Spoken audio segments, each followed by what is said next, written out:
ഉത്തരേന്ത്യയിൽ കനത്ത മഴ തുടരുകയാണ്.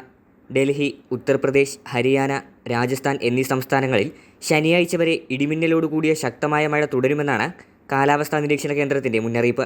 ഡൽഹിയിൽ ബുധനാഴ്ച 112.1 മില്ലിമീറ്റർ മഴ ലഭിച്ചു. 19 വർഷത്തിനിടെ ലഭിച്ച ഏറ്റവും ഉയർന്ന പ്രതിദിന കണക്കാണിത്. തുടർച്ചയായ മഴയെ തുടർന്ന് ഡൽഹിയുടെ വിവിധ ഭാഗങ്ങൾ വെള്ളക്കെട്ടിലാണ്. അസമിലെ 22 ജില്ലകളിലും ബീഹാറിലെ 36 ജില്ലകളിലും മഴക്കെടുതി സാരമായി ബാധിച്ചു.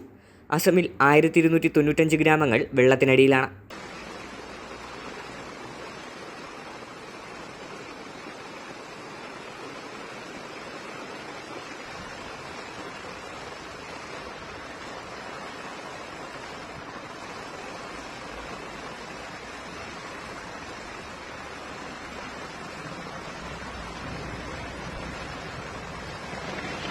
ആറ് 6,48,000-ഓളം പേർ ദുരിതത്തിലാണ്.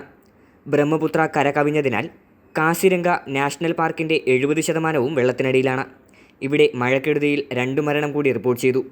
ബാരപേട്ട, മാജുലി ജില്ലകളിലാണ് 2 പേർ മരിച്ചത്.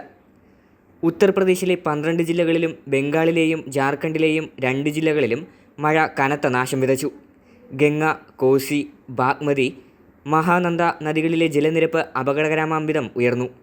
ഉത്തരാഖണ്ഡിലെയും ഹിമാചൽ പ്രദേശിലെയും പലയിടങ്ങളിലും മണ്ണിടിച്ചിൽ തുടരുകയാണ്. ബുധനാഴ്ച രാജ്യത്ത് വ്യത്യസ്ത മഴ അപകടങ്ങളിലായി 13 പേരാണ് മരിച്ചത്. ഇതോടെ മൺസൂൺ ആരംഭിച്ച ജൂൺ 1 ശേഷം മരിച്ചവരുടെ എണ്ണം 680 ആയി. News desk, Kalakaumudi.